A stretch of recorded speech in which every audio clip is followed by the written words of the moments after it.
स्वागत है दोस्तों आप सबका। आज हम इस वीडियो में चर्चा करने जा रहे हैं राजनीति विज्ञान की बहुत ही महत्वपूर्ण अवधारणा का स्वतंत्रता के बारे में। सबसे पहले दोस्तों, यह चैनल आपने सब्सक्राइब नहीं किया है तो कर लीजिएगा और ये वीडियो आखिर तक जरूर देखिए। अवधारणा बिल्कुल आज आपकी क्लियर हो जाएगी और इतने आसान तरीके से मैंने ये नोट्स बनाने की कोशिश की है कि हम जो चर्चा करेंगे उस दौरान आपकी सारी जो डाउट्स हैं, सारी जो शंकाएं हैं, वो मेरी कोशिश ये रहेगी कि उसके बाद आपकी कोई प्रॉब्लम बचेगी नहीं। आपको बहुत आसान तरीके से ये वीडियो देने की कोशिश की है जिसमें यह अवधारणा, हालांकि सबसे जो टफ टॉपिक माने जाते हैं उनमें से है ये एक, लेकिन कोई डरने की ज़रूरत नहीं। अगर आपने आखिर तक वीडियो में बने रहें, आपने देखा ये, तो उसके बाद आपको बहुत आसान लगेगी ये अवधारणाएँ। ऐसा मेरा दावा है दोस्तों। मेरी कोशिश है कि बहुत आसान तरीके से आपको डिलीवर चीज़ें की जाए। चलिए शुरू करते हैं हम बिना कोई देरी किए दोस्तों। स्वतंत्रता शब्द अंग्रेजी के लिबर्टी का हिंदी रूपांतरण है, यानी जो अंग्रेजी का एक शब्द लिबर्टी, उसका हिंदी ट्रांसलेट जो वर्ड है उसे हम स्वतंत्रता कहते हैं। तो मूल रूप से अगर देखा जाए तो इसका अर्थ जानने के लिए पहले हमें लिबर्टी देखना पड़ेगा कि लिबर्टी क्या अर्थ देता है। तो लिबर्टी का अर्थ देखने के लिए लिबर्टी जो शब्द है वो लैटिन भाषा के लिबर्ट शब्द से बना है। किससे बना है? स्वतंत्रता की बात करें, वह हिंदी शब्द है जो अंग्रेजी का लिबर्टी का ट्रांसलेट है। तो लिबर्टी शब्द कहाँ से आया? ये लैटिन भाषा के शब्द लीबर से बना है और लीबर का अर्थ है बंधनों का अभाव। इसका एक और अर्थ भी देते हैं, मुक्ति या मुक्तता। इसको भी यही कहते हैं, जिसमें कोई रोक टोक नहीं हो, वह मुक्ति है। बिल्कुल जो चीज़ स्वतंत्र हो, फ्री हो। ये सारे शब्द हम हिंदी के काम में ले सकते हैं, लेकिन आप एक शब्द ध्यान में रखिएगा दोस्तों। लीबर शब्द लैटिन भाषा के हैं और उसका शाब्दिक अर्थ निकलता है बंधनों का अभाव। तो इसका अर्थ यह हुआ कि स्वतंत्रता एक दशा है। स्वतंत्रता क्या है? एक दशा है। कैसी दशा है? एक ऐसी दशा है जिसमें कोई बंधन नहीं है, कोई रोक टोक नहीं है, कोई पाबंदियां नहीं है। ऐसी दशा जिसमें कोई बंधन ही नहीं हो, कोई रोक टोक नहीं हो, वो स्वतंत्रता है। तो इस अर्थ में स्वतंत्रता की ये जो अर्थ हमने लिया है बंधनों का भाव, इस अर्थ में अगर स्वतंत्रता को देखें तो स्वतंत्रता का तात्पर्य है इच्छा अनुसार कार्य करने की छूट। यह सार्थक नहीं है, ये एक अलग बात है दोस्तों। पहले यहाँ तक देखते हैं। इच्छा अनुसार कार्य करने की छूट यानी व्यक्ति के मन में जो आए वो कर सके, उसके ऊपर कोई बंधन नहीं होना चाहिए, कोई रोक टोक नहीं होनी चाहिए, तो स्वतंत्रता है।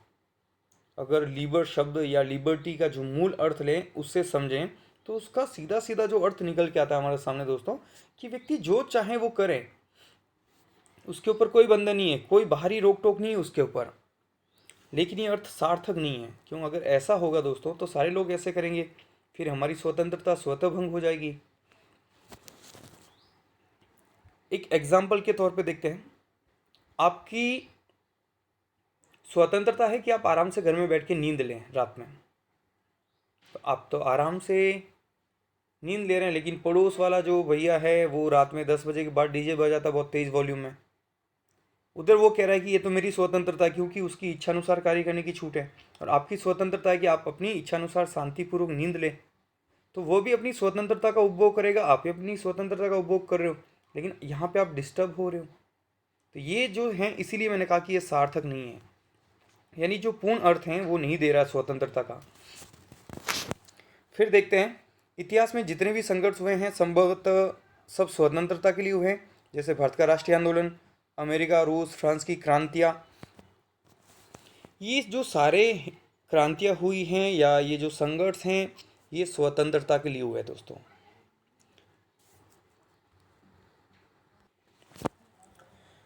स्वतंत्रता के लिए मनुष्य सब कुछ त्याग करने के लिए तैयार रहता है। अगर मनुष्य को स्वतंत्रता का सच्चा अर्थ समझ में आ जाए, उसको अर्थ पता चल जाए कि मेरे लिए स्वतंत्रता कितने मायने रखती है, तो इसके लिए वो सब कुछ त्याग सकता है। उदाहरण के तौर पे देखिए, शहीद भगत सिंह, चंद्रशेखर आज़ाद, है ना, महात्मा गांधी को भी ले सकते हैं इसमें। तो वो अपना सर्वोच्च या यूं कहें कि सर्वस्व त्यागने के लिए तैयार थे। किसके लिए? स्वतंत्रता के लिए।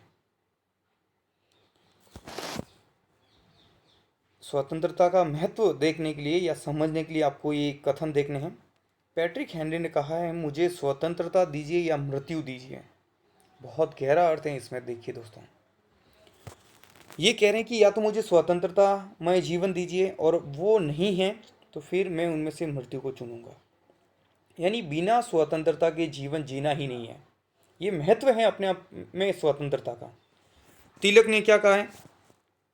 बाल गंगाधर तिलक महोदय ने कहा है, स्वराज्य मेरा जन्मसिद्ध अधिकार है और मैं इसे लेकर रहूंगा। ये कहीं ना कहीं स्वराज्य मतलब स्वतंत्रता की बात है, और ये कह रहे हैं कि मैं इसे लेकर रहूंगा। मतलब कितना दबाव दिया जा रहा है, कितना महत्वपूर्ण बताई जा रहा है ये चीज़ स्वतंत्रता को, के लिए ये सब कुछ है। फिर इतिहासकार रिची ने क्या कहा, देखिए, इन्होंने कहा जीवन के अधिकार के बाद सबसे इंपॉर्टेंट तो उन्होंने जीवन के अधिकार को बताया, उसके बाद कहा कि साधारणतया स्वतंत्रता के अधिकार का नाम लिया जाता है। तो जीवन के अधिकार, और उसके बाद उन्होंने सबसे ज़्यादा जो इम्पोर्टेंस दी है वो स्वतंत्रता के अधिकार को दी है। स्वतंत्रता उस वातावरण की स्थापना है जिसमें मनुष्य को अपने व्यक्तित्व के विकास का पूर्ण अवसर प्राप्त होता है। ये महात्मा गांधी के शब्द कह सकते हैं हम दोस्तों। महात्मा गांधी ने ये कहा था कि स्वतंत्रता एक ऐसा वातावरण है, उसकी स्थापना करना है जिसमें व्यक्ति अपना सर्वांगीण विकास कर सकता है, अपने व्यक्तित्व का पूर्ण विकास कर सकता है, ऐसी दशा होनी चाहिए। फिर देखिए, स्वतंत्रता जो है वो बंधनों का अभाव और नियमों के पालन में सामंजस्य, यानी दोनों चीज़ों में मेल है। ये बिल्कुल कोई हर चीज़ का नियम पालन करना भी स्वतंत्रता नहीं है, और केवल बंधनों का अभाव का नाम भी स्वतंत्रता नहीं है। इन दोनों को जो सामंजस्य है, तालमेल बिठाना है, वही सच्ची स्वतंत्रता है। तो यही यहाँ पे आप, ये थोड़ा इम्पोर्टेंट है, आप याद रखिएगा। बंधनों का अभाव और नियमों के पालन में सामंजस्य स्थापित करना स्वतंत्रता है। अब स्वतंत्रता का अर्थ और उसकी परिभाषाएं देखते हैं। क्या अर्थ हैं, क्या परिभाषाएं हैं, कौन कौन से विचारक ने क्या क्या कहा है। तो स्वतंत्रता के दो अर्थ आते हैं सामने दोस्तों, नकारात्मक स्वतंत्रता का अर्थ और एक आएगा सकारात्मक स्वतंत्रता का अर्थ। तो पहले हम नकारात्मक अर्थ देखते हैं कि क्या है। जो हमने मूल रूप से देखा है, लिबर्ट शब्द का जो अर्थ है वो नकारात्मक अर्थ है, प्रतिबंधों का अभाव। ये अवधारणा कहती है कि व्यक्ति को बिल्कुल फ्री छोड़ दो, खुला छोड़ दो, जो वो चाहे करने दो समाज में, उसकी जो इच्छा है, जो मन में आए। कोई भी, न तो राज्य को अधिकार है न किसी और व्यक्ति को अधिकार है कि उसके जीवन में कोई रोक टोक या उसके कोई कार्य में कोई रोक टोक करें। तो इसका अर्थ देखिए, व्यक्ति जो करना चाहे करने दिया जाए, उसके कार्य में कोई बाधा न पहुंचाई जाए। ये नकारात्मक अर्थ है। इसमें से आपको ये याद रखना है, बंधनों का अभाव या प्रतिबंधों का अभाव। इसके जो समर्थक हैं, कौन कौन से विचारक है देखिएगा, Bentham, J S. Mill, Herbert Spencer, Friedman, de Tocqueville, Thomas Hobbes, John Locke, F A. Hayek. ये सारे विचारक स्वतंत्रता के नकारात्मक अर्थ के समर्थक हैं। ये इन सब का मानना ये है, इस पूरे समूह, ये जो विचारकों का है, ये मानते हैं कि बंधनों का अभाव ही स्वतंत्रता है। इनके जो कथन, इनकी जो बात है, उनका सार यही निकल के आ रहा है कि बंधनों का अभाव है तो मतलब स्वतंत्रता है, और यही स्वतंत्रता का सच्चा अर्थ है। और इसका जो सबसे प्रबल समर्थक है, ये इंपॉर्टेंट है दोस्तों आपके लिए, सबसे प्रबल समर्थक किसका? स्वतंत्रता के नकारात्मक अर्थ का सबसे प्रबल समर्थक है हर्बर्ट स्पेंसर। हर्बर्ट स्पेंसर ने क्या कहा? प्रत्येक प्रतिबंध बुरा है, कि हर तरह की रोक टोक, चाहे वो किसी भी प्रकार की हो दोस्तों, अगर व्यक्ति पर कोई भी रोक टोक हो, कोई भी प्रतिबंध है, तो वह गलत है, वो बुरा है। ये कह रहा है स्पेंसर महोदय। फिर वो कह रहा है कि राज्य जो है वो स्वतंत्रता के विरोधी हैं, स्वतंत्रता विरोधी है। हर्बर्ट स्पेंसर पुलिस राज्य का समर्थक है। पुलिस राज्य का मतलब केवल दो काम देता है वो उसको। क्या काम देता है? कि एक तो बाह्य आक्रमण से सुरक्षा करे राज्य, और आंतरिक सुरक्षा देखें। इसके अलावा आप व्यक्तियों को खुला छोड़ दो, वो जो चाहें करने दो। आपके सिर्फ दो काम है, उन्हें प्रोटेक्शन दे दो बस। तो देखिए, सबसे ज़्यादा जो स्वतंत्रता की बात की है वो हर्बर्ट स्पेंसर है नकारात्मक अर्थ में, और ये बात उन्होंने रखी है अपनी, उनकी कृति है, पुस्तक का नाम है मैन वर्सेस स्टेट, 1884 में। इस पुस्तक में इन्होंने ये विचार दिए। तो ये कई बार एग्जाम आता है, नकारात्मक स्वतंत्रता का सबसे प्रबल समर्थक कौन सा विचारक है? Herbert Spencer. एक और हैं, उनका भी देखते हैं, ये भी बहुत जोरदार तरीके से ये बात उठाई थी। J.S. मिल, इन्होंने एक पुस्तक लिखी थी, ऐसे ऑन लिबर्टी। इस पुस्तक में इन्होंने स्वतंत्रता पर अपने बहुत विस्तार से विचार दिए हैं। 1859 में ये पुस्तक लिखी गई। इसमें इन्होंने क्या किया दोस्तों, कि प्रत्येक व्यक्ति के कार्यों को डिवाइड कर दिया कि व्यक्ति का जो जीवन है वो दो तरीके का होता है। एक वह कार्य जो जिसका असर केवल व्यक्ति के खुद पर पड़ता है, यानी आप क्या सोचते हो, कौन सी पुस्तक पढ़ते हो, क्या खाते हो, है ना, आपके विचार क्या, इनका प्रभाव सिर्फ यानी आपके खुद के ऊपर पड़ता है। इसे कहते हैं व्यक्तिगत कार्य, स्व संबंधी कार्य, यानी ऐसे कार्य जिसका व्यक्ति के स्वयं पर प्रभाव पड़ता है, वो स्व संबंधी कार्य। और पर संबंधी कार्य व्यक्ति के वो कार्य जिसका प्रभाव स्वयं के साथ तो है ही है, पर दूसरों के ऊपर भी पड़ता है। तो यहाँ पे जेम्स मिल ये समझाने की कोशिश करें कि व्यक्ति के जो दो तरीके के कार्य हैं, इसमें ये जो स्व संबंधी कार्य हैं, इसमें जो है कोई प्रतिबंध नहीं होना चाहिए। बिल्कुल नकारात्मक जो स्वतंत्रता का अर्थ है कि बंधनों का अभाव, प्रतिबंधों का अभाव, वो होना चाहिए। किस संदर्भ में? J.S. मिल ने दो आधार बताए, दो तरीके के कार्यों में बांट दिया व्यक्ति के कार्यों को, और फिर कहा कि जो स्व संबंधी कार्य हैं उसमें आप कोई बंधन मत लगाइएगा। ये बातें इन्होंने की ऐसे ऑन लिबर्टी, स्वतंत्रता पर निबंध पुस्तक में।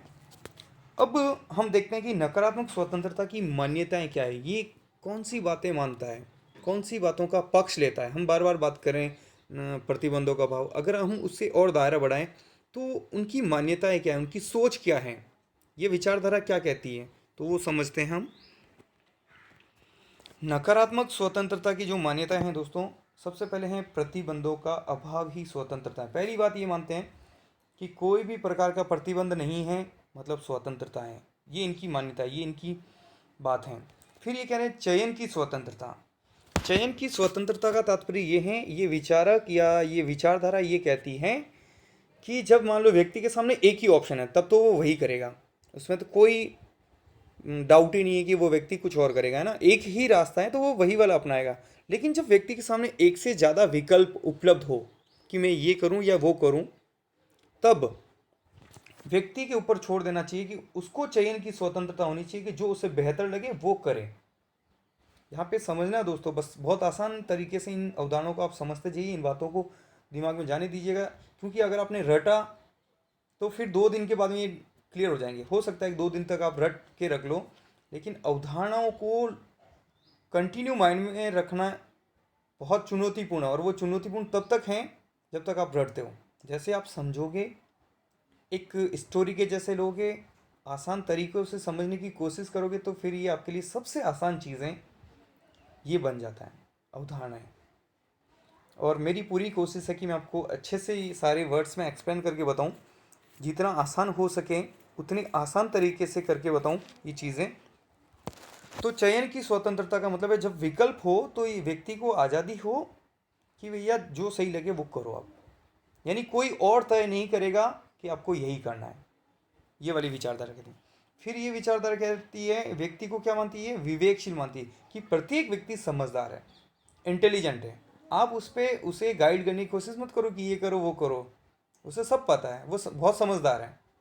जब समझदार है तो वो कभी भी अहित नहीं करेगा खुद का, तो जो उसे सही लग रहा है आप करने दीजिएगा।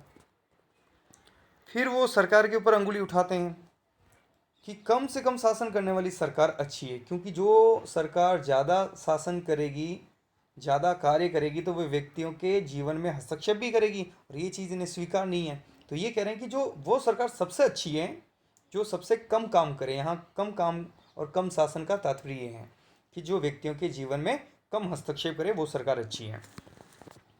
फिर इन्होंने कहा कि जैसे जो तीसरा पॉइंट था मानव विवेकशील है, उसी को यहाँ पे बात को डिटेल से बताया गया है कि मानव विकास के लिए खुली प्रतियोगिता का सिद्धांत हित करें, कि हर व्यक्ति समझदार है, हर व्यक्ति अपना हित जानता है, तो समाज में आप खुला सिस्टम छोड़ दो, आप कोई रोक टोक मत रखो, कोई किसी पे बंधन मत लगाओ, हर व्यक्ति खुली प्रतियोगिता के लिए छोड़ दो, और उसे सब पता है और वो अपना हित को ध्यान में रखते हुए अपना बेस्ट देगा, और जब बेस्ट देगा तो समाज भी अपना बेस्ट देगा, और समाज में ऑटोमेटिकली सारी चीज़ें जो हैं सही हो जाएगी।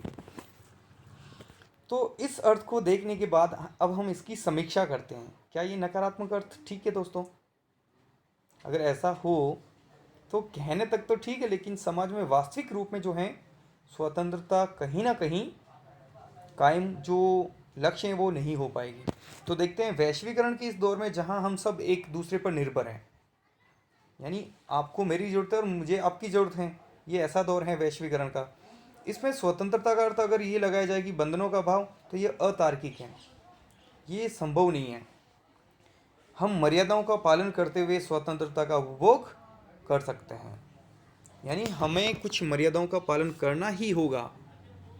अगर आप निरंकुश तरीके से कार्य करोगे कि नहीं मैं जो चाहूँ वो करूँ, तो फिर इस दौर में संभव नहीं है। आपके कार्य मेरे लिए प्रॉब्लम हो सकती है, मेरे कार्य फिर आपके लिए प्रॉब्लम। तो समाज में आपका पड़ोसी अगर कुछ भी, वही वे डीजे वाली बात मैं वापस रिपीट कर रहा हूँ कि रात को 2 बजे उठ के डीजे चलाना लग गया है कि मेरी मर्जी है, वो मर्यादाओं का पालन नहीं कर रहा है, तो फिर क्या सच्ची स्वतंत्रता समाज में देखने को मिलेगी? नहीं मिलेगी। वो एक पक्ष ही हो सकता है, उस व्यक्ति की नज़र में वो खुद की स्वतंत्रता का उपभोग कर रहा है, लेकिन समाज के अन्य जो समुदाय हैं या अन्य लोग हैं वो स्वतंत्रता से वंचित हो जाते हैं। तो ये इसका निष्कर्ष निकला, तो ये कैसी है? अतार्किक है। लेकिन फिर भी इसका एक महत्व है दोस्तों, क्योंकि कम से कम स्वतंत्रता की मांग तो उठी, स्वतंत्रता की चर्चा लोगों के बीच में तो आई, ये तो जरूरी समझा गया कि स्वतंत्रता हर इंसान के लिए ज़रूरी है। तो ये इनकी देन है इस विचारधारा की। स्वतंत्रता का सकारात्मक अर्थ जो हमने लास्ट में निष्कर्ष में दिया दोस्तों, वो इसका अर्थ हो जाएगा, यानी मर्यादा पूर्वक जब हम कोई कार्य करें, नियमों का पालन करते हुए स्वतंत्रता का उपभोग करें, तो वो सकारात्मक स्वतंत्रता है। हर्बर्ट स्पेंसर ने बहुत ज़्यादा विचार दिए हैं अपने स्वतंत्रता के ऊपर, तो उन्होंने कुछ बात कही, उसी को यहाँ पे शुरू करते हैं। प्रत्येक व्यक्ति वह सब कुछ करने को स्वतंत्र है। तो यानी यहाँ पे तो लग रहा है कि वो नकारात्मक की बात कर रहा है, बिल्कुल वो नकारात्मक की बात कर रहा है, लेकिन उसी बात में से एक अर्थ सकारात्मक भी निकलता है। तो क्या कह रहे हैं वो? प्रत्येक व्यक्ति वह सब कुछ करने को स्वतंत्र हैं जिसकी वह इच्छा करता है, यानी जो उसकी इच्छा है वो करने के लिए स्वतंत्र है। लेकिन यदि वह इस दौरान वह अन्य व्यक्ति की स्वतंत्रता का हनन नहीं करता हो, तो ये बहुत ही महत्वपूर्ण बात है दोस्तों। यानी एक शर्त लगा दी उसने। क्या लगाई? हर्बर्ट स्पेंसर ने स्वयं ने एक शर्त लगा दी। यहाँ भले ही वो नकारात्मक स्वतंत्रता की बात कर रहा, मनुष्य को पूरी तरह छूट देने की बात कर रहा है, लेकिन फिर भी एक प्रतिबंध तो वो भी लगा रहा है, एक शर्त तो लगा रहा है कि नहीं, आप दूसरों की स्वतंत्रता के मामले में कोई प्रॉब्लम खड़ी नहीं करोगे, तब तक आप स्वतंत्र हो। तो फिर देखिए, सकारात्मक स्वतंत्रता वे परिस्थितियां हैं जिसमें व्यक्ति के व्यक्तित्व का सर्वांगीण विकास हो। इसको और अगर हम डिटेल से करें तो यानी स्वतंत्रता वह है जो युक्ति युक्त बंधन वाली स्वतंत्रता हो। यानी युक्ति युक्त का मतलब है दोस्तों उचित, यानी आप आराम से काम करो, लेकिन जो उचित प्रतिबंध हैं जरूरी हैं ताकि सभी की स्वतंत्रता समाज में बनी रहे, वो प्रतिबंध आपको मानने पड़ेंगे। फिर आप जो भी कार्य चाहें, जब तक दूसरों के मामले में प्रॉब्लम नहीं करोगे, आप स्वतंत्र हो। तो ये है सकारात्मक स्वतंत्रता का अर्थ। इसकी क्या मान्यताएं हैं हम देख लेते हैं। यह विचारधारा मानती है कि स्वतंत्रता पर युक्ति युक्त प्रतिबंध आवश्यक है, यही इसका अर्थ है दोस्तों। वो विचारधारा कह रही थी बंधनों का अभाव, ये कह रहे हैं कि युक्ति युक्त प्रतिबंध जरूरी है, तो ही स्वतंत्रता सही अर्थ हैं उसके। समाज एवं व्यक्ति के हित परस्पर निर्भर हैं। वह जो विचारधारा है नकारात्मक, कहीं ना कहीं व्यक्ति को एकांत की तरफ ले जाता है, अकेला छोड़ देता है कि आप अकेले हो, आप जो चाहो करो, कोई लेना देना नहीं है। न तो राज्य आपके मामले को इंटरफेयर करेगा, न कुछ आपको किसी से लेना देना है। लेकिन ये कह रहा है कि समाज और व्यक्ति परस्पर निर्भर, हम एक सामाजिक प्राणी है दोस्तों, और हमारा जो विकास है वो समाज में रहकर ही हो सकता है। फिर देखिए, स्वतंत्रता का सही जो स्वरूप है राज्य के कानून के पालन में है, यानी जो राज्य नियम बनाता है हम सबकी भलाई के लिए बनाता है, ताकि एक जो व्यवस्था है वो बनी रहे। और अगर हम उन नियमों का उल्लंघन करेंगे फिर स्वतंत्रता का जो सच्चा अर्थ है वो कहीं खो जाएगा। तो स्वतंत्रता का सही उपभोग है राज्य के जो कानून हैं, उचित कानून, अन्यायपूर्ण कानूनों की बात नहीं कर रहा हूँ दोस्तों मैं, जो उचित कानून है जिसमें सबकी भलाई निहित है, उन कानूनों के पालन करने में है। फिर देखिए, आर्थिक स्वतंत्रता के बिना राजनीतिक स्वतंत्रता निरर्थक है। यानी आर्थिक स्वतंत्रता की अगर हम बात करें, या उसके बिना ये है ही नहीं आर्थिक स्वतंत्रता, और सीधा राजनीतिक आप चुनाव में खड़े हो सकते हो। जिस व्यक्ति के पास 2 वक्त की रोटी खाने के लिए नहीं है, आप उसे कह रहे हो कि आप ऐसे देश में रह रहे हो जहाँ आप प्रधानमंत्री बन सकते हो। बताइए क्या वो बन सकता है क्या प्रधानमंत्री? तो राजनीतिक स्वतंत्रता या नागरिक स्वतंत्रता निरर्थक है। कब तक? जब तक उसे आर्थिक स्वतंत्रता, यानी उसे आर्थिक जो उसके ज़रूरतें हैं वो पूरी नहीं होगी, आर्थिक संसाधनों पर उसका जो हक है वो नहीं मिलेगा, तब तक ये राजनीतिक और नागरिक स्वतंत्रता की बात करना बेकार है। ये कौन कह रहा है? सकारात्मक स्वतंत्रता। फिर देखिए, स्वयं की स्वतंत्रता के लिए दूसरों की स्वतंत्रताओं को मान्यता देना जरूरी है। यानी हम जो स्वतंत्रता हमें चाहिए वही स्वतंत्रता आप दूसरों को देने के लिए भी तैयार रही है, तब जाके स्वतंत्रता के सही मायने स्थापित होते हैं। टी एच ग्रीन ने क्या कहा दोस्तों? देखिए, सकारात्मक स्वतंत्रता के पक्षधर हैं ये कह रहे हैं कि जिस प्रकार सौंदर्य कुरूपता के अभाव का नाम नहीं है, उसी प्रकार स्वतंत्रता प्रतिबंधों का अभाव नहीं है। यानी जैसे कोई चीज़ है, आप ये कह रहे हो कि इसमें कुछ भी कुरूपता नहीं, यानी बुरा ही नहीं है, तो फिर ये कुछ बुरा ही नहीं है तो इसका मतलब ये नहीं कि वो सुंदर है। समझ रहे हो ना? जैसे कोई चीज़ है जिसमें बुरा ही नहीं है, लेकिन इसका मतलब बुरा ही नहीं होने का मतलब ये तो नहीं होगा कि वो बहुत सुंदर है। तो ये यही कहने की कोशिश करें कि कुरूपता का न होना कोई सौंदर्य नहीं है। उसी प्रकार अगर कोई बंधन नहीं है, ये स्वतंत्रता नहीं है। समझ रहे हो ना? यानी केवल बंधनों का न होना ही स्वतंत्रता नहीं है। आप ये नहीं कह सकते कोई बंधन नहीं है मतलब स्वतंत्रता है। उसी प्रकार कोई चीज़ पड़ी, इसमें कोई बुराई नहीं है, तो इसका मतलब ये सबसे सुंदर या बहुत अच्छी है। बहुत अच्छी नहीं हो सकती है, बहुत अच्छी की परिभाषा अलग होगी। तो ये टी एच ग्रीन ने अपने शब्दों में बताया है हमें। फिर सकारात्मक स्वतंत्रता को समझने के लिए मैं एक विचारक की चर्चा यहाँ जरूर करूँगा, हेरल्ड लॉस की। ये पहले दोस्तों नकारात्मक स्वतंत्रता के प्रबल पक्षधर थे द्वितीय विश्व युद्ध के पूर्व तक। लेकिन द्वितीय विश्व युद्ध की घटनाओं के दौरान इनके सामने कुछ ऐसी परिस्थितियां निकली, शायद इनके विचार बदल गए, इनके चिंतन में बहुत बड़ा बदलाव आया और बाद में ये सकारात्मक स्वतंत्रता के पक्षधर बन गए। तो हम बात करते हैं हेरल्ड लॉस्की की। इनकी एक कृति है ग्रामर ऑफ पॉलिटिक्स और liberty in the modern state. इन पुस्तकों में उन्होंने नकारात्मक स्वतंत्रता का पक्ष लिया। हेरल्ड लॉस्की पहले द्वितीय विश्व युद्ध से पूर्व तक नकारात्मक स्वतंत्रता के पक्षधर थे और इन्होंने बहुत जोर शोर तरीके से बात भी उठाई। फिर द्वितीय विश्व युद्ध के बाद इनकी एक कृति आती है reflection on the revolution for of our time. इसमें इन्होंने स्वतंत्रता का जो पक्ष है वो सकारात्मक स्वतंत्रता का पक्ष लिया। यानी इनके विचार बदल गए। इन्होंने माना कि केवल बंधन न होना स्वतंत्रता नहीं है, ये अराजकता है। तो लॉस्की ने क्या कहा देखिए सकारात्मक स्वतंत्रता के लिए, कि स्वतंत्रता का अर्थ उस वातावरण को बनाए रखना है जिसमें व्यक्ति को अपने जीवन का सर्वोच्च विकास की सुविधा प्राप्त हो। यानी वो मानते हैं कि वह वातावरण है जिसमें व्यक्ति अपना सर्वोच्च विकास कर सकता है। अगर वो वातावरण में रह रहा है, ऐसे वातावरण में, इसका मतलब वह उसको स्वतंत्रता हासिल हो रही है। सकारात्मक स्वतंत्रता के पक्षधर कौन कौन से हैं दोस्तों? देखिए, Rousseau, Kant, Hegel, T H Green, Bosanquet, Barker, Laski, Leo Strauss, Macpherson आदि। फिर देखिए स्वतंत्रता के विविध प्रकार। कितने प्रकार की स्वतंत्रता होती हैं ये देख लेते हैं। स्वतंत्रता का जो पहला प्रकार है प्राकृतिक स्वतंत्रता। प्राकृतिक स्वतंत्रता में यह माना जाता है दोस्तों कि स्वतंत्रता जो है मनुष्य को प्रकृति ने दी है, यानी स्वतंत्रता प्रकृति प्रदत्त है। इसका अर्थ ये हुआ कि कहीं ना कहीं राज्य की संप्रभुता का खंडन हुआ है, राज्य के अधिकारों को सीमित किया गया है कि राज्य ने स्वतंत्रता नहीं दी है भैया, प्रकृति ने दी है। तो जब प्रकृति ने दी है तो राज्य वह स्वतंत्रता कैसे छीन सकता है? तो ये जो समझौतावादी विचारक हैं हॉब्स, लॉग, रूसो, ये इसके प्रबल समर्थक थे इस अवधारणा के। और रूसो ने तो लिखा भी है, देखिए सोशल कॉन्ट्रैक्ट में इन्होंने क्या कहा रूसो ने, कि मनुष्य स्वतंत्र जन्म लेता है किंतु वह सर्वत्र बंधनों में जकड़ा रहता है। कि प्रकृति में अगर देखें तो मनुष्य स्वतंत्र आता है, लेकिन बाद में वो समाज और राज्य में इतना बंध जाता है कि वो हर जगह जकड़ा हुआ महसूस करता है। तो ये है प्राकृतिक स्वतंत्रता। समर्थक समझौतावादी विचारक क्या मानते हैं? ये कि स्वतंत्रता जो है वो प्रकृति प्रदत्त चीज़ है, यानी प्रकृति ने हमें दी है। ये व्यक्तिगत स्वतंत्रता, यह अवधारणा ये कहती है कि प्रत्येक व्यक्ति को व्यक्ति होने के नाते उसको कुछ स्वतंत्रता है। जैसे वो कौन सी पुस्तक पढ़ता है, उसकी निजी निजी जो जीवन है उसके बारे में वो पूरी तरह स्वतंत्र हैं। वो जो चाहें करें।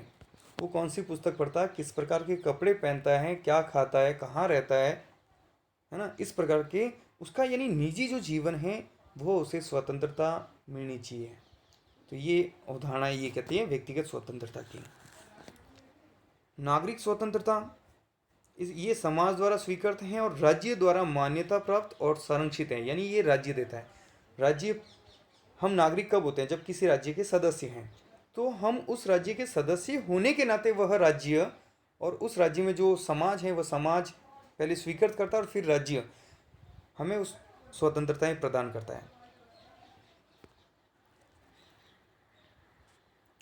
तो ये देखिए फिर अगली राजनीतिक स्वतंत्रता।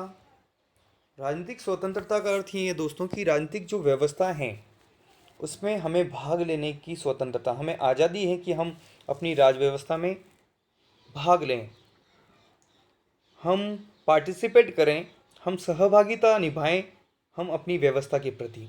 और व्यवस्था या भाग कैसे लेंगे आप मतदान कर सकते हो, इसमें आप चुनाव लड़ सकते हो, कोई भी सार्वजनिक पद जो है वो आपकी पहुंच में हो, यानी आप प्रधानमंत्री, राष्ट्रपति, कुछ भी बन सकते हो, ये आपकी पहुंच में होने चाहिए। ये सारे पद सभी लोगों के लिए खुले होने चाहिए, हर व्यक्ति को यह अवसर मिले कि ये प्राप्त कर सकें।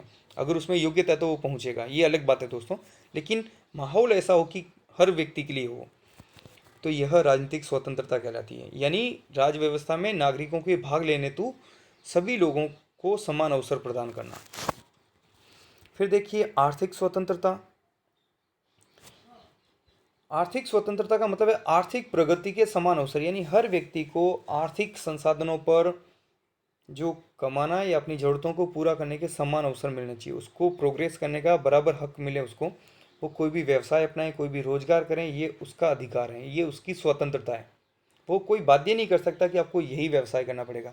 जैसे प्राचीन काल से चला आ रहा है, वर्ण व्यवस्था में क्या होता था कि ये वर्ण यही कर्तव्य करेगा, तो ये जो आर्थिक स्वतंत्रता है उसका खंडन करता है कि नहीं, प्रत्येक व्यक्ति अपना व्यवसाय चुनने हेतु स्वतंत्र है। धार्मिक स्वतंत्रता दोस्तों, अंतःकरण की स्वतंत्रता। अंतःकरण का मतलब होता है मन। आप मन से किसी भी धर्म को माने, उस धर्म की सिद्धांतों को माने, उनका पालन करें, लेकिन दोस्तों यहाँ आप जबरदस्ती किसी के धर्म का या धर्मांतरण नहीं करवा सकते हो, धर्म नहीं बदल सकते हो। खुद का नहीं कह रहा हूँ दोस्तों, जबरदस्ती आप किसी और को धर्म बदलने के लिए बाध्य नहीं कर सकते हो, ये धार्मिक स्वतंत्रता में नहीं आता है। यानी धार्मिक स्वतंत्रता व्यक्ति को ये कहता है कि आप मन से जिस भी धर्म को मानना चाहें, जैसे भी मानना चाहें मानिएगा, लेकिन दूसरों पर प्रतिकूल असर भी नहीं पड़े। ये भी इसमें सब जगह युक्ति युक्त प्रतिबंध तो है ही है दोस्तों सब में, यानी जो अनैतिक चीज़ें हैं उस पर प्रतिबंध है। नैतिक स्वतंत्रता, ये भी जो है अंतःकरण यानी मन की बात है। नैतिक गुणों से प्रभावित होकर कार्य करने की स्वतंत्रता, ये एक मानसिकता है दोस्तों। हम अच्छी चीज़ों से प्रेरित होकर जो कार्य करने की जो स्वतंत्रता है वह नैतिक स्वतंत्रता कहलाती है। इसका जस्ट ऑपोजिट अर्थ में दूंगा तो ये आपको समझ आएगा। जैसे कोई ईर्ष्या, द्वेष, इन चीज़ों से प्रेरित होकर कोई कार्य करता तो वो कहीं ना कहीं नैतिक रूप से परतंत्र है, अपने मन पर खुद का नियंत्रण नहीं है, खुद का कब्जा नहीं है। तो नैतिक स्वतंत्रता का मतलब होता है नैतिक गुणों से प्रभावित होकर आप कार्य करें, वो स्वतंत्रता आपको है। फिर देखिए सामाजिक स्वतंत्रता।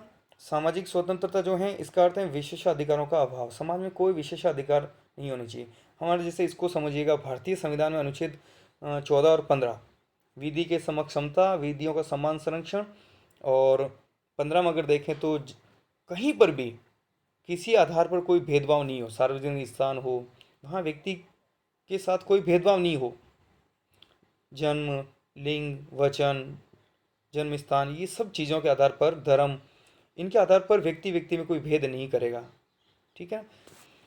सामाजिक स्वतंत्रता सामाजिक समानता और सामाजिक न्याय की जननी मानी जाती है। यानी सामाजिक स्वतंत्रता से ही आप सामाजिक समानता स्थापित कर सकते हो और सामाजिक न्याय स्थापित कर सकते हो। जब तक सामाजिक स्वतंत्रता नहीं होगी समाज में, ये न तो सामाजिक समानता आएगी, न ही सामाजिक न्याय स्थापित हो सकता है। फिर देखिए राष्ट्रीय स्वतंत्रता का मतलब होता है दोस्तों राष्ट्र की स्वतंत्रता, देश की स्वतंत्रता। एक मुझसे ये पूछा गया जब से मैंने वीडियो पोस्ट करना स्टार्ट किया, बहुत सारे लोगों को मैं पर्सनली सेंड करता हूँ जिनके मेरे कांटेक्ट में, तो उन्होंने मुझसे एक प्रश्न पूछा कि सर देश और राष्ट्र में क्या अंतर है। शब्द मेरे जहन में आ गए तो मैं सोचा कि आपको बता दूं। देश और राष्ट्र, राजनीतिक रूप से देश कह सकते हैं, राज्य कह सकते हैं, लेकिन राष्ट्र का मतलब होता है सांस्कृतिक अर्थ देता हूँ मैं। सांस्कृतिक रूप से किसी देश को अगर संबोधित करेंगे आप सांस्कृतिक दृष्टि से, तो उसे राष्ट्र कहते हैं, बाकी उसके लिए देश कहते हैं, ठीक है ना। तो राष्ट्र जो है वो सांस्कृतिक अर्थ प्रदान करता है। तो राष्ट्रीय स्वतंत्रता का मतलब होता है राष्ट्र की स्वतंत्रता। यहाँ राष्ट्र का मतलब सांस्कृतिक रूप से भी देश आज़ाद होना चाहिए। तो जब हमारा देश आज़ाद हुआ 1947, तो हमारा देश संप्रभु बना 15 अगस्त 1947 को। यानी हम संप्रभु का मतलब होता है राज्य के 4 आवश्यक तत्व हैं दोस्तों, तो उनमें से संप्रभुता सबसे महत्वपूर्ण है। तो संप्रभु कब बना भारत? 1947 में, 15 अगस्त 1947। यानी आंतरिक और बाह्य दोनों दृष्टि से पूर्ण रूप से स्वतंत्र होना। ये उपनिवेशवाद का शत्रु हैं, उपनिवेशवाद को समाप्त करता है। उपनिवेशवाद किसी न किसी देश को नियंत्रण में बना के रखता है, और ये संप्रभु कह रहा है कि जब वो देश नियंत्रण से मुक्त हो जाता है, बाहरी और आंतरिक दोनों नियंत्रणों से, तो वो राष्ट्र संप्रभु बन जाता है। तो राष्ट्रीय स्वतंत्रता का मतलब ये होता है कि वह देश संप्रभु बने। संवैधानिक स्वतंत्रता, जो स्वतंत्रताएं संविधान में उल्लेखित हैं उन्हें संवैधानिक स्वतंत्रता कहा जाता है। अब देखते हैं स्वतंत्रता के लिए आवश्यक शर्तें क्या हैं, यानी स्वतंत्रता के लिए क्या चीज़ें जरूरी है। ये नहीं होगी तो स्वतंत्रताएं कायम, या तो कायम नहीं होगी, और आप लेके भी आओगे स्वतंत्रता का माहौल बनाओगे या दोगे नागरिकों को, तो ज़्यादा समय तक बनी नहीं रहेगी। तो कौन सी चीज़ें होनी चाहिए? एक तो जागरूकता। व्यक्ति जब तक जागरूक नहीं होगा, देखिए सन 1947 में हमारा देश आज़ाद हुआ, लेकिन ये 20वीं शताब्दी के प्रारंभ से गरम दल, नरम दल या कांग्रेस की स्थापना, यहाँ से आप देखें तो क्या हुआ था, लोग जागरूक हुए, लोग अपनी स्वतंत्रता की मांग के लिए तैयार हो गए और वो सड़कों पे आए, संघर्ष किया। तो कौन सी चीज़ आई उन लोगों में? पहले मध्यकाल में क्या नहीं थी उनमें? जागरूकता नहीं थी। आज भी आप देखेंगे कई लोग शिक्षित नहीं है गाँव में, उनकी स्वतंत्रता उनको उपभोग नहीं करने दी जा रही। तो उनमें किस चीज़ की कमी है दोस्तों? जागरूक नहीं है वो, उन्हें पता ही नहीं कि ये हमारा अधिकार है, ये हमारी स्वतंत्रता है और ये हमारे लिए है। फिर निडरता और साहस, कई लोग जागरूक तो होते हैं लेकिन उनमें साहस नहीं होता है कि वो अपनी स्वतंत्रता की मांग उठा सकें। तो साहस और निडरता होना भी जरूरी है स्वतंत्रता के लिए। स्वतंत्रता के लिए लोकतांत्रिक वातावरण भी जरूरी है। ये एक एग्जाम्पल के द्वारा आपको बहुत इजीली समझ में आ जाएगा दोस्तों। भारत जैसे हमारे देश में देखिएगा, अमेरिका को देखिए, बहुत एडवांस है वो लोकतांत्रिक वातावरण, वहाँ हमसे भी बहुत ज़्यादा अच्छा है। और उत्तरी कोरिया में देखिएगा दोस्तों, वहाँ लोकतांत्रिक वातावरण बिल्कुल नहीं है। इसका मतलब वहाँ पर स्वतंत्रता भी नागरिकों को बिल्कुल नहीं है। तो क्या जरूरी है स्वतंत्रता के लिए? लोकतांत्रिक वातावरण भी जरूरी है। विशेषाधिकारों का अभाव हो, यानी किसी समुदाय, किसी व्यक्ति विशेष या किसी समूह को कोई विशेष अधिकार नहीं देना चाहिए। अगर आप विशेष अधिकार देते हो तो कहीं ना कहीं ये स्वतंत्रता का हनन है, और सही रूप में स्वतंत्रता वहाँ स्थापित हो ही नहीं सकती दोस्तों। आर्थिक दृष्टि से आत्मनिर्भर समाज, जब तक व्यक्ति आर्थिक रूप से निर्भर नहीं होगा, वह समाज आर्थिक रूप से सक्षम नहीं होगा, वहाँ हम राजनीतिक सामाजिक स्वतंत्रता की बात भले ही करें पर बात हजम नहीं होगी दोस्तों। पंडित जवाहरलाल नेहरू ने एक बात कही थी कि भूखे व्यक्ति के लिए मत का कोई मूल्य नहीं है। एक आदमी भूखा है, जिसको 2 वक्त की रोटी नहीं मिली, आप उससे कह रहे हो चलो यार देश का चुनाव है, लोकसभा के चुनाव हैं, राज्यसभा के चुनाव है, या हमारे सरपंच साहब का चुनाव, चलो वोट दो। उसके लिए इन चुनाव का कोई मतलब नहीं है, राजनीतिक स्वतंत्रता उसके लिए कोई मायने ही नहीं रख रही है दोस्तों। तो सारी जो केंद्र बिंदु हैं, सबसे पहले व्यक्ति आर्थिक दृष्टि से कैसा होना चाहिए? आत्मनिर्भर, तब जाके वो स्वतंत्रता का उपभोग कर पाएगा, अन्यथा उसके लिए महज ये एक शब्द बन के रह जाएगा। विधि का शासन, यानी जो शासन हो वो व्यक्ति के मन मर्जी के अनुसार नहीं हो। लिखित कानूनों के अनुसार हो, विधि के अनुसार हो, विधि के ऊपर कोई नहीं है।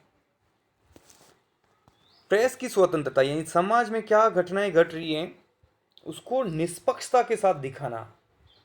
स्वतंत्रता का स्थापना तभी हो पाएगी जब प्रेस की स्वतंत्रता हो।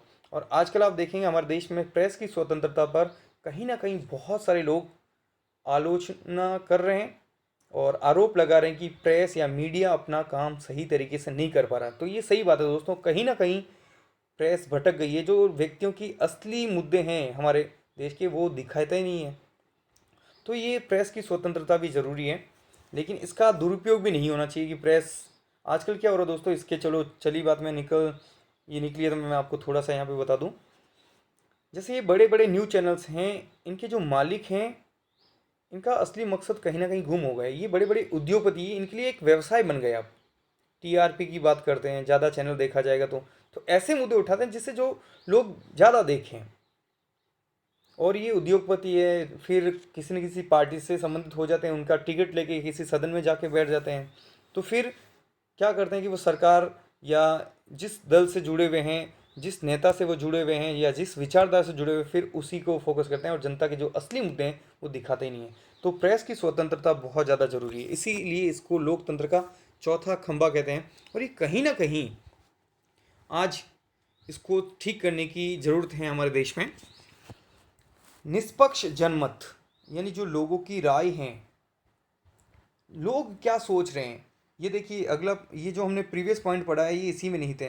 लोग क्या सोच रहे हैं ये आज लोग हमारे देश के सामने नहीं आ रहा। लोगों की आवश्यकताएं क्या है, लोगों के लिए ज़रूरी चीज़ें कौन सी हैं, ये चीज़ें प्रेस को दिखानी चाहिए।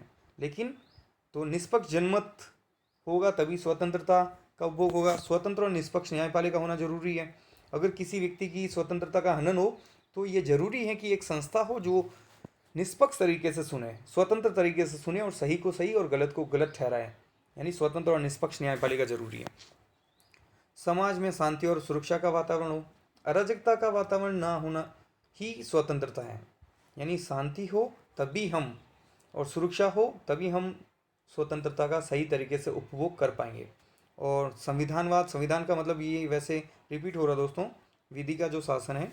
संविधानवाद का मतलब होता है कि जो शासन है, जो नियम हो वो संविधान के अनुसार हो, संविधान के प्रावधानों के अनुसार व्यवस्था चले।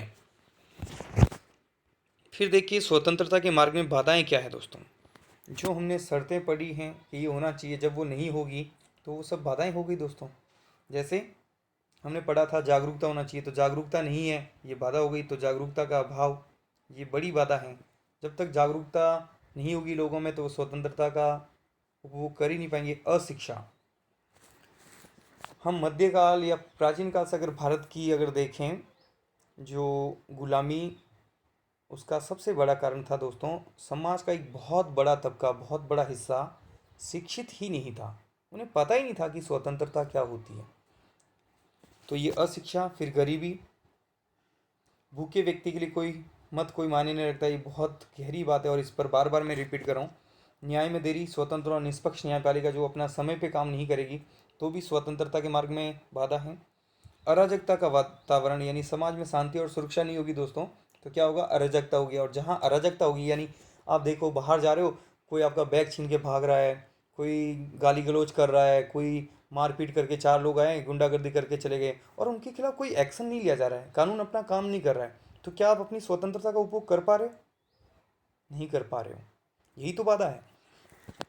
कार्यपालिका का स्वेच्छाचारी आचरण, यानी सरकार जब जनता के जो असली मुद्दे हैं उनसे भटक कर अनावश्यक कार्य करें या मनमानी करने लगे तब भी स्वतंत्रता का हनन होता है। और राष्ट्र विरोधी तत्व और आतंकवाद, राष्ट्र विरोधी तत्व मतलब कुछ लोग अगर देश के खिलाफ जाते हैं, अनावश्यक कार्य करते हैं, बाधा पहुंचाते हैं लोगों की स्वतंत्रता, तो वो भी गलत है, वो भी एक बाधा है। और आतंकवाद एक बहुत बड़ा, ये आतंकवाद का मतलब होता है कि व्यक्ति को मानसिक रूप से इतना डरा दो कि भय फैला दो जिससे वह बाहर ही नहीं निकले, अविश्वास करें सब लोगों पर। तो ये भी स्वतंत्रता के मार्ग में एक बाधा है। निष्कर्ष देखते हैं दोस्तों। स्वतंत्रता का अर्थ युक्ति युक्त बंधनों का होना, यानी युक्ति युक्त का मतलब होता है उचित, यानी हर काम मनमाना नहीं हो। आप काम करो, आपको छूट है, लेकिन उस पे जो ज़रूरी चीज़ें, जैसे डीजे वाला मैं लास्ट में वापस लेना चाहूँगा, या फिर एक और लें, जैसे पहनावे की बात ले लें, या फिर बोलचाल की, विचार अभिव्यक्ति की बात ले लें दोस्तों। विचार अभिव्यक्ति की एक स्वतंत्रता है, संविधान भी हमें देता है नागरिक के नाते, और हमारी स्वतंत्रता है। तो विचार अभिव्यक्ति के अगर नकारात्मक अर्थ को देखेंगे दोस्तों, तो क्या हुआ अर्थ, आप कुछ भी बोल सकते हो, आपको कोई नहीं रोकेगा, कोई नहीं टोकेगा, आपके ऊपर कोई प्रतिबंध नहीं है। तो इसका अर्थ तो ये हुआ कि आप बाहर आए और किसी को गाली देने लग गए, या कोई व्यक्ति आया आपको गाली देने लग गया। अब राज्य तो कह रहा है नहीं नहीं, या जो इसके पक्षकार वो तो कह रहे हैं नहीं, व्यक्ति के ऊपर कोई बंधन नहीं होना चाहिए। तो क्या ये स्वतंत्रता है फिर? इसको आप कहेंगे कि सच्ची स्वतंत्रता है? नहीं है। तो युक्ति युक्त का मतलब है उचित, यानी आपको स्वतंत्रता मिलेगी, लेकिन जब जो गलत है वो रोका भी जाएगा। ये है सच्ची स्वतंत्रता, ये है सकारात्मक स्वतंत्रता का अर्थ। तो स्वतंत्रता का अर्थ है युक्ति युक्त या उचित बंधनों का होना, यानी आप कार्य तो करो, लेकिन जो उचित बंधन है वो मानने भी पड़ेंगे। उचित प्रतिबंध जो लगाए जा सकते हैं वो लगेंगे आपके ऊपर। सच्ची स्वतंत्रता का उपभोग समाज में रहकर ही किया जा सकता है, और हम नकारात्मक स्वतंत्रता का उपभोग करेंगे तो समाज से कट जाएंगे, समाज से दूरियां बन जाएगी, और हमारा जो विकास है समाज में रहकर ही हो सकता है। हम एक सामाजिक प्राणी हैं, तो समाज से हम अलग नहीं हो सकते दोस्तों। फिर और देखिएगा, long walk to freedom, Nelson Mandela ने एक पुस्तक लिखी है, फ्रीडम फ्रॉम फियर, आंग सान सू की ने, इन्होंने भी इन पर स्वतंत्रता पर अपने विचार दिए हैं। राष्ट्रीय स्वतंत्रता, व्यक्तियों की निजी स्वतंत्रता पर विचार इन्होंने रखे हैं। इसमें भी उचित स्वतंत्रता, यानी जो उचित प्रतिबंधों के साथ जो स्वतंत्रता है उनके पक्षकार रहे हैं। तो आज का ये टॉपिक समाप्त हुआ, लेकिन आखिर में हम प्रश्न देख लेते हैं।